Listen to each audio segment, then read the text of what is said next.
Welcome back to The Found Symbol. We are four actual Freemasons, and we are here to discuss all the symbols, signs, and Easter eggs in Episode 8, Cascade of Dan Brown's The Lost Symbol.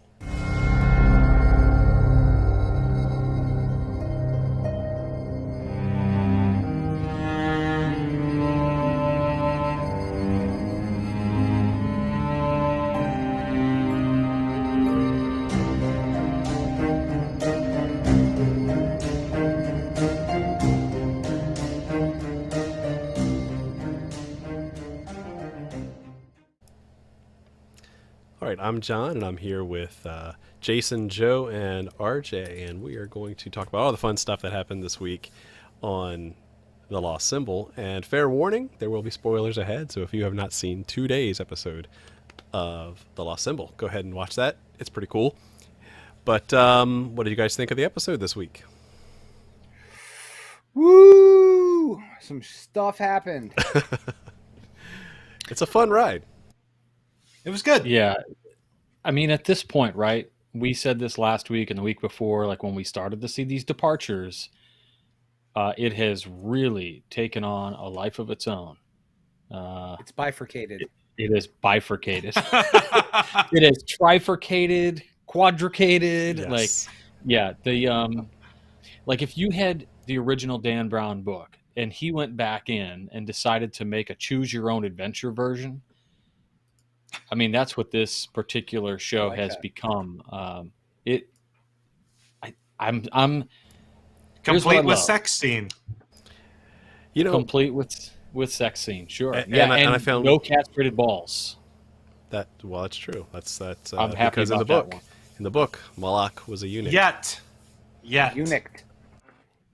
Oh yeah, yet. So the good news is I found one source that says that it's actually been picked up as a series and not just a mini series on Peacock. So maybe we'll see season 2. Maybe we'll keep this going for a while because the deeper and deeper the rabbit hole goes. But are they going to stick with the same story, or is it going to be new? They got rid of that Robert like Langdon, 3 or? episodes ago. That's true. Yeah. I mean, we have seen a cinematic change in the last 10 years when it comes to movies and things. We're not afraid of different universes. We're not afraid of different characters playing different people. So you know what? If a Robert Langdon series comes out of this and they just keep calling it The Lost Symbol, and maybe a different guy plays Robert Langdon next time because he's older or younger, or maybe they get a young Colin Hanks. Yum. It's Yum. I consider this Yum. the multiverse of Robert Langdon. So Yeah, I mean it's kind of a cool thing that they've been doing. I've been really enjoying it. So yeah, awesome. Well, let's get into this week's episode. So this week's episode was titled Cascade. I was wondering where they were going to go with that, and early on they claim it's a sonic weapon that's that Malak is trying to get his hands on. Not in the book, and really doesn't have much of an esoteric description, other than the whole resonance and resonating frequencies that we'll talk about a little bit later.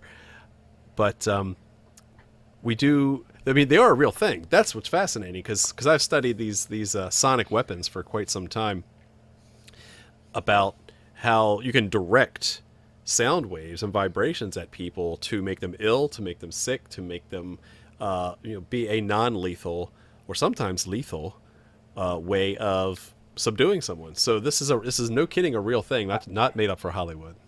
yeah. I have seen one. I have seen one firsthand.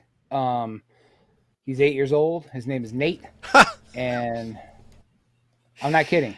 And y'all have seen him Nate, too. He can. You don't talk liquidate about organs. Nate that way.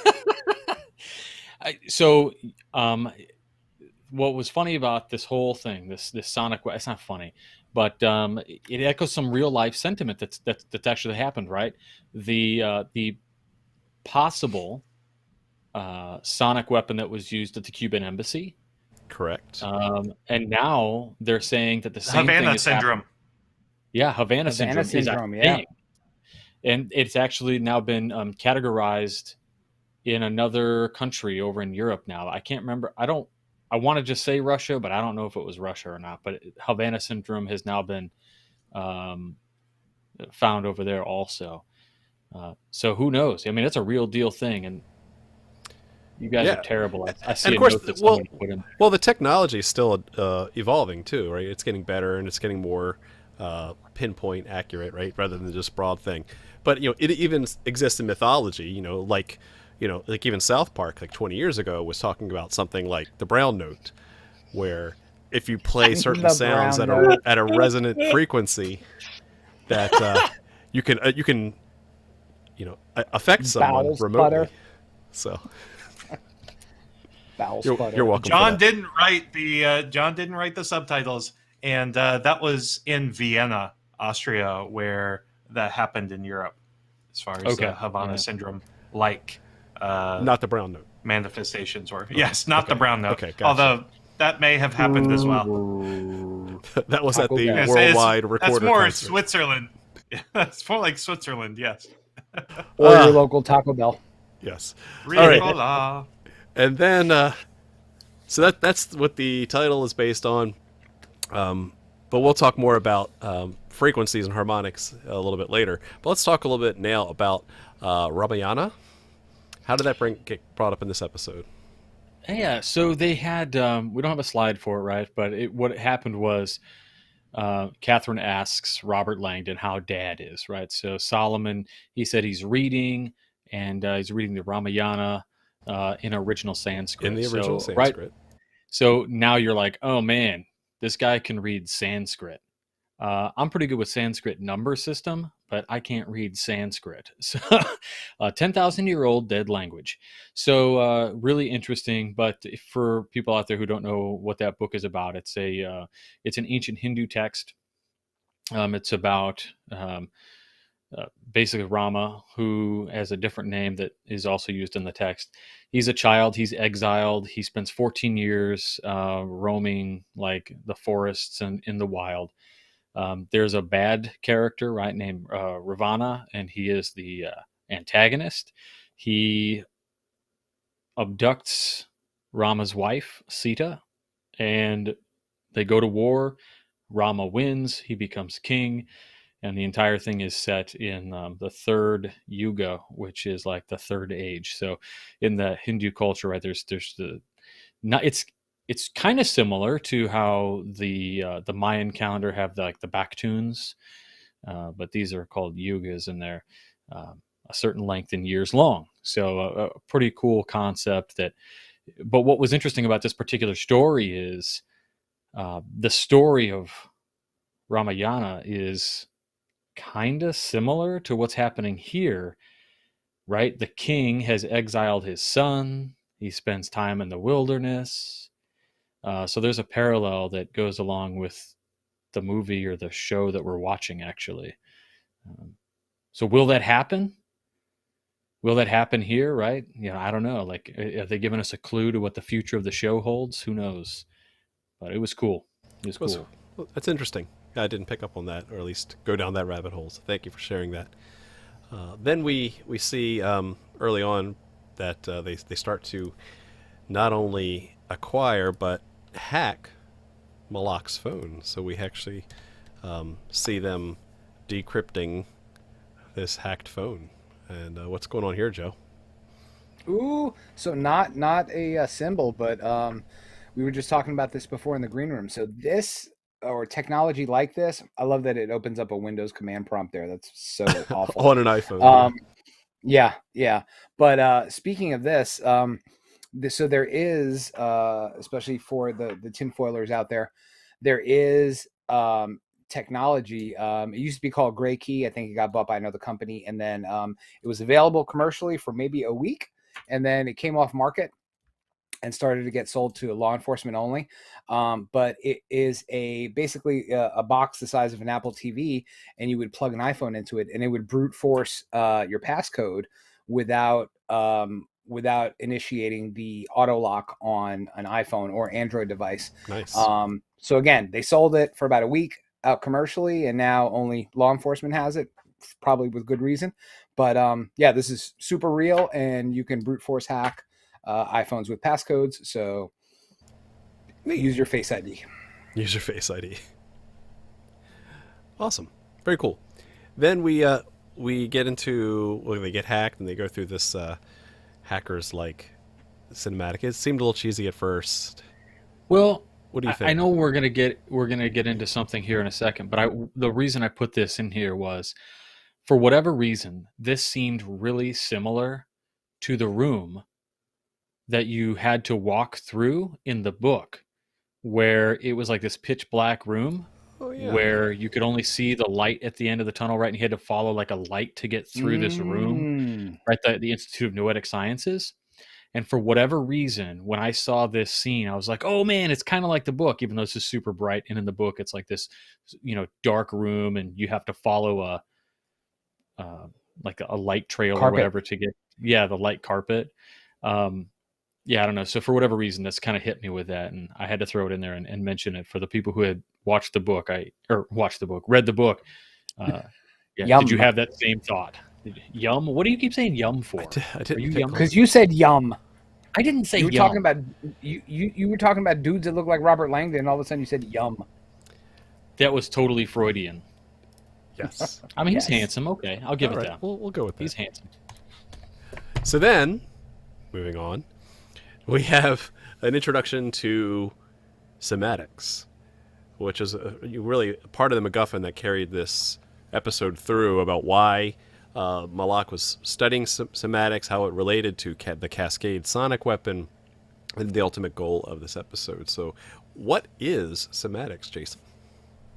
So somatics is a subset of modal vibrational phenomena.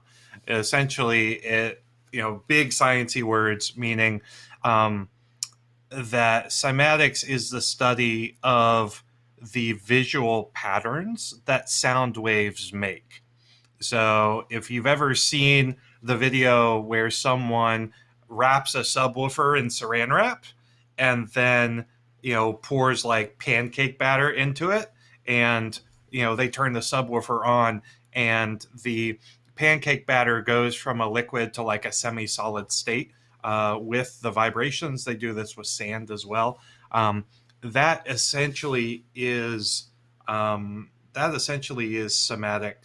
and so it came into being at as far as we know, in about 1680, Robert Hooke was able to see nodal patterns associated with modes of vibration on glass panes.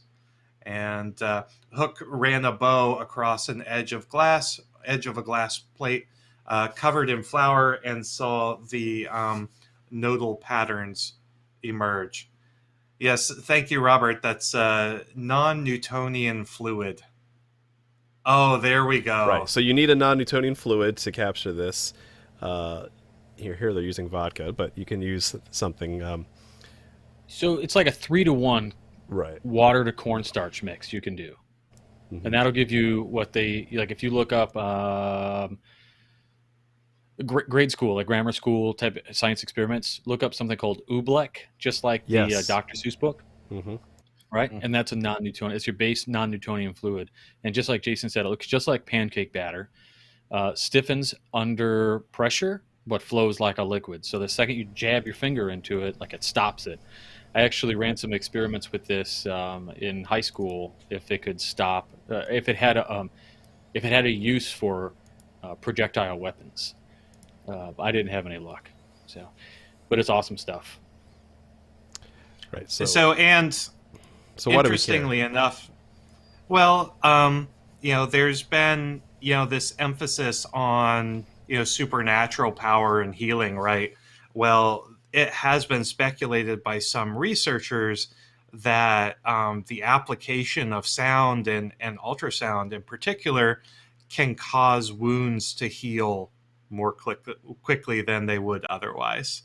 It's pretty cool. So there are some other articles that talk about the application of high frequency sound to help bones heal faster.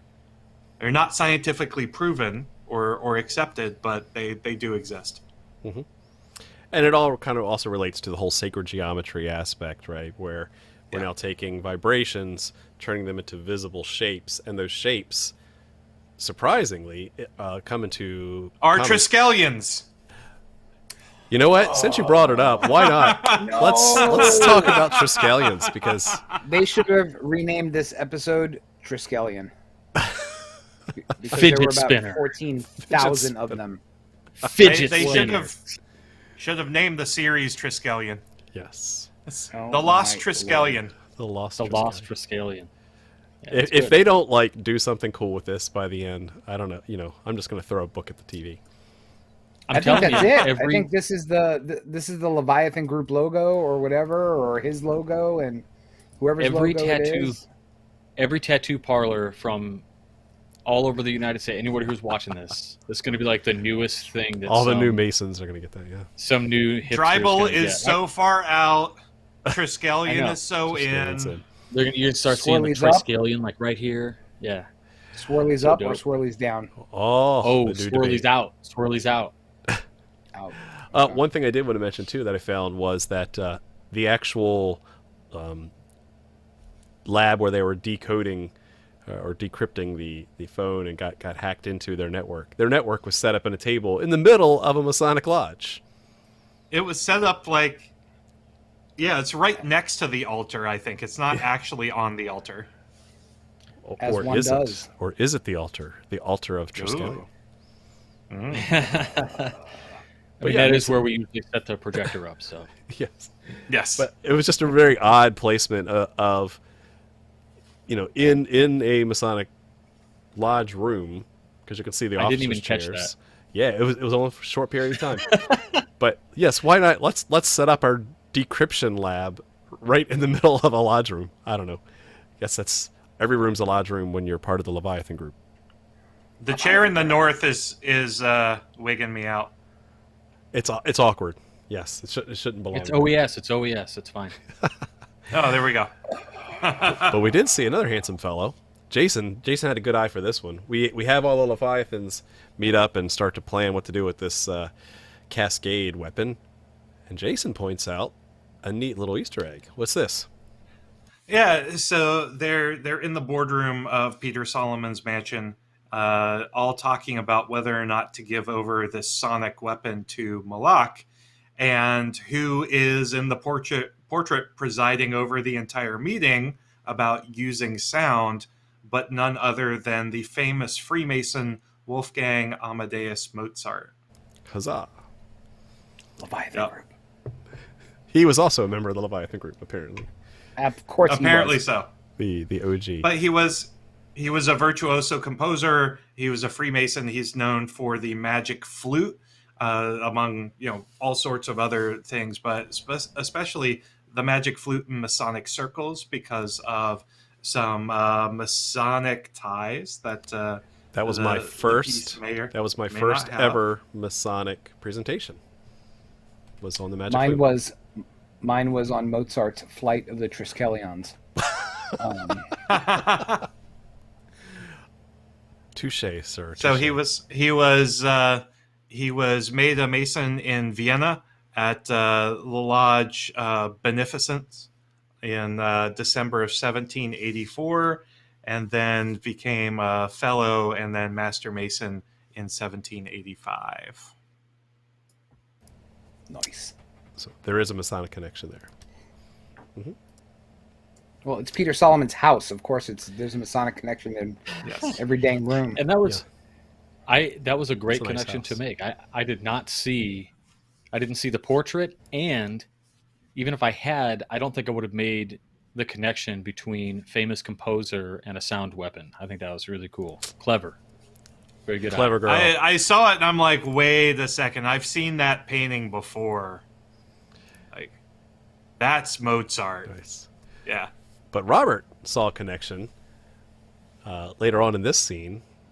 Yeah, Where they so- hated each other 2 episodes ago, and now they're. That's right. So they Shacking hated up. each other. They had this relationship, right? And it was all leading up to this. They go to the mom's house and they figure all this stuff out. And you kind of had some clue. She's like, "Oh, will you just lay with me?" And he's like, "Okay," because he's a dude. And No thanks. No thanks. I'm good. yeah, no Yum. thanks, I'm good. Right? Yum. So then what happens, right? He lays here, and you're going to think that I'm going to tell you something about this awesome pattern on her mom's pillows. But really what I'm going to tell you is in this scene is created an obelisk. Robert creates one as this is happening. I didn't see, was that off frame? I'm Totally dying off right frame. now. It's a little Oh. bit south. Okay. A little bit south, but All there's right. an obelisk that becomes erected, and Masonic symbolry all around. It's the manifestation of the circumpunct. Completely. John does a great presentation on this if you're curious. Yes. Yes, the circumpunct and phallus worship. I'm going to Yes, add this to my obelisk talk. I'm available for any lodge presentation. Let's talk about only for 15 minutes though. Cheers. See, we're talking about this because we can't talk about this on TMR. Yes. All right, so then we see Okay. Sato. She's okay. roughed up. She's recovering. What's going on here? But she's not dead. All right. She's not dead though. That's good. She's not dead. We all Yes. thought she died in the last episode, right? Like I thought she totally got garroted. And that's probably not a word, but the guy used, That's a word. strangle him. Okay. So It's a word. she's recovering, almost crushes her larynx, and she's having this flashback. And I'm going to toss it back to, I think, John or Jason, who, when we were talking about episode number 7, John talked about this.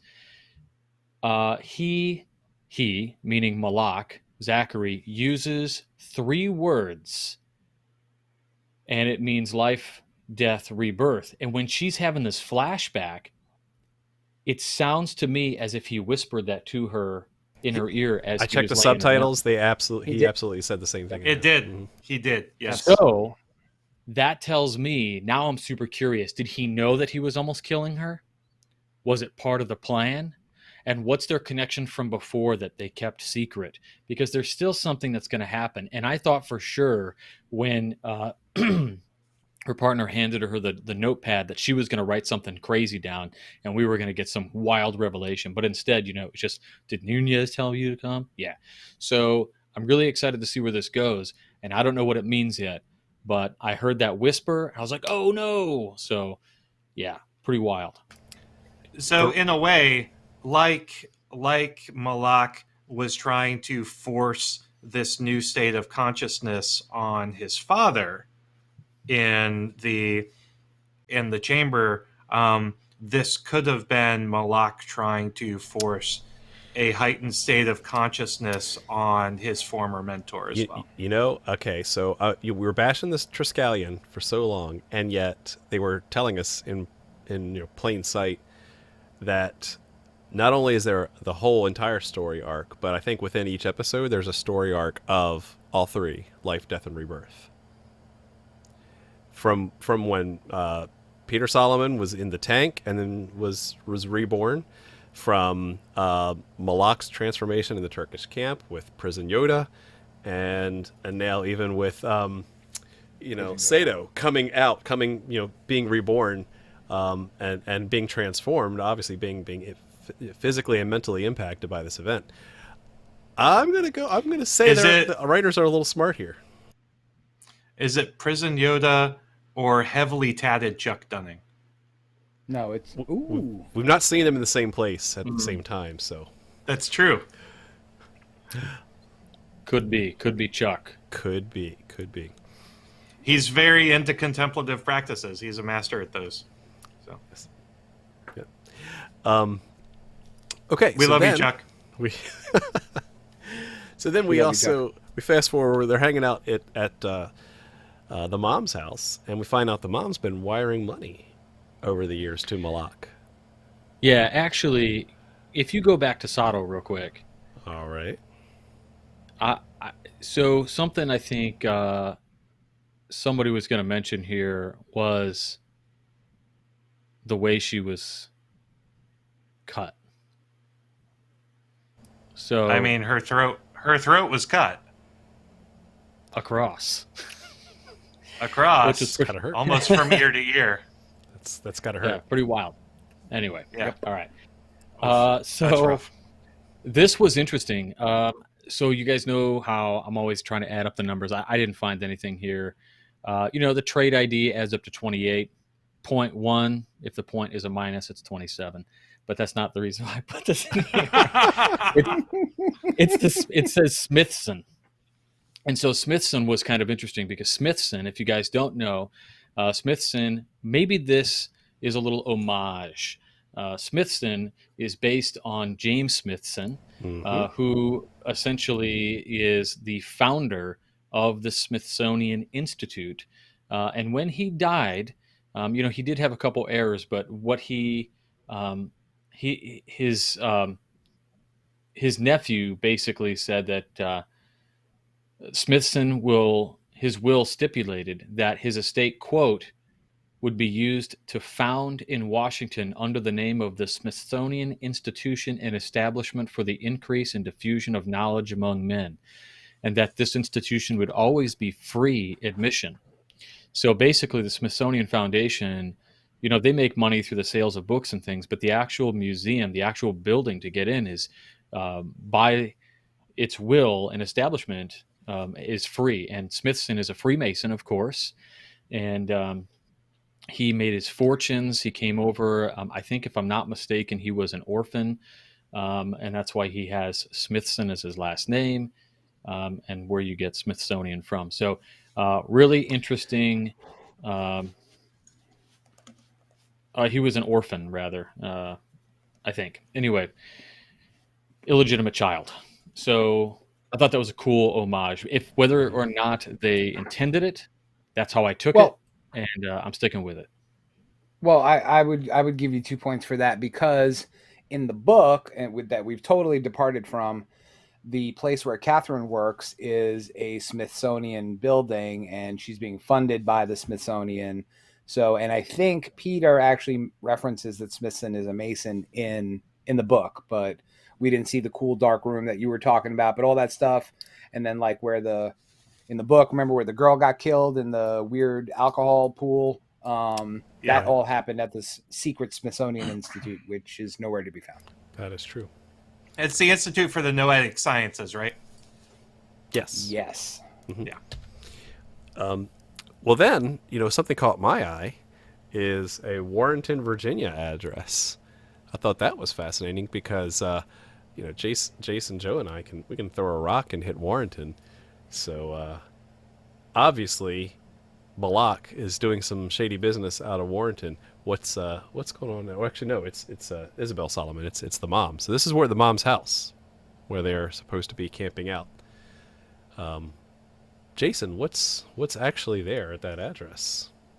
I don't know. Well, you can look it up in Google. Yeah. Apparently a bloody T-shirt on the counter there. Someone had a bad day. I was curious. That's definitely Warrenton for you. Yeah. Address, and I was just curious what's there. And 1267 Blackwell Road is not an actual address. Go figure. I tried different combinations of 1267. Nothing to be found on Blackwell Road in Virginia. But, maybe they got some kind of weird thing going on somewhere else. But I thought it was funny that there was a bloody T-shirt there. Planted well in advance by the show. By the Lost Symbol crew. Back in 2020. Yeah. So the closest... I'm also seeing a discarded pack of cigarettes. Yes. The closest Masonic reference here is that there is a Masonic lodge that meets in Warrenton, Virginia, just a couple miles down from this purported address. So while there may not be anything Mount secret Carmel. Cool Masonic here, just drive about 2 more minutes down the road and you'll be at Mount Carmel Masonic Lodge. Which is a lodge in our district. That's right. So, let's see. So, what else did you find? Let us know in the comments below. That's all for this week's episode. And if you want to see more comment and commentary and analysis and other cool Masonic stuff about what goes on in Freemasonry, subscribe to this channel. I'd love to see you over at the Masonic Roundtable, and we will see you next week.